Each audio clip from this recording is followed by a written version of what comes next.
Hi everyone, Chris here. So I've been gone most of March. I've been traveling. I've gone to WPPI based out in Vegas, and then I just came back from Outer Limits in LA not too long ago.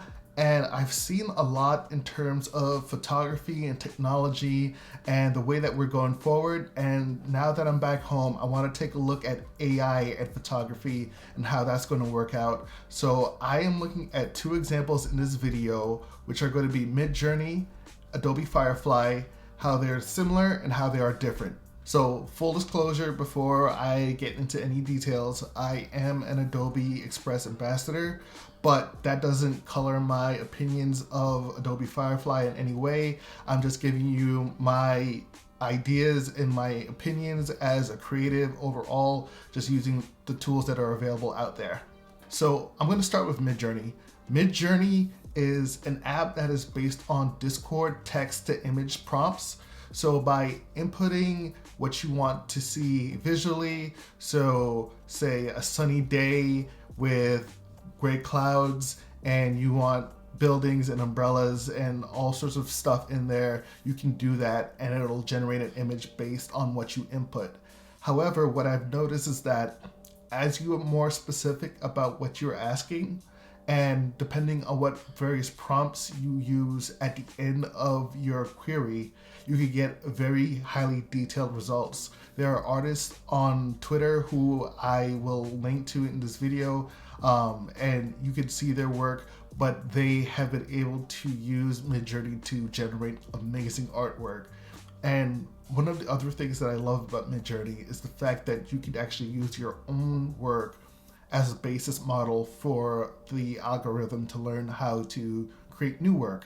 So if I, as a portrait photographer, am out here creating work for myself as a personal project, and I decide, hey, I like what I did, but maybe there wasn't something specifically that I could do because of a physical limitation of the location or the set that I was at, I can go ahead and I can take Midjourney and I can actually have it alter the image in a way that's both believable and highly accurate to the source image, and then still make it look like it was shot at a different location. So I really think that as far as post-processing, as far as creative expression, that Midjourney is going to be a fantastic tool for photographers.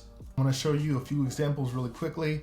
Here are what my photos look like as the input photo, and then here is what the photo is going to look like once it's gone through Midjourney, and I've gone and I've refined it a few times, and I've used the text to image parameters in order to change certain things about the image. Now, the reason I started with Midjourney first is because what I learned in Midjourney, I was able to apply it to Adobe Firefly. So also using very specific, very detailed text prompts gives you much better results as far as what you're going to get out of it. So if I say I am looking for a model in a meadow with certain features and they are performing a certain action and looking a certain way at the camera, and it's at a certain time of day, I can do that using Adobe Firefly. So Adobe Firefly I have found very useful for being both a springboard for other creative ideas and as well as a mood board for what I want to accomplish with my own photography. Both of these programs are very useful, but sometimes there's errors where you might have fingers that don't look exactly right, or you might have facial features that don't look exactly right. And so by generating a few more times, you can get around that. But overall, I have found both of these to be pretty accurate.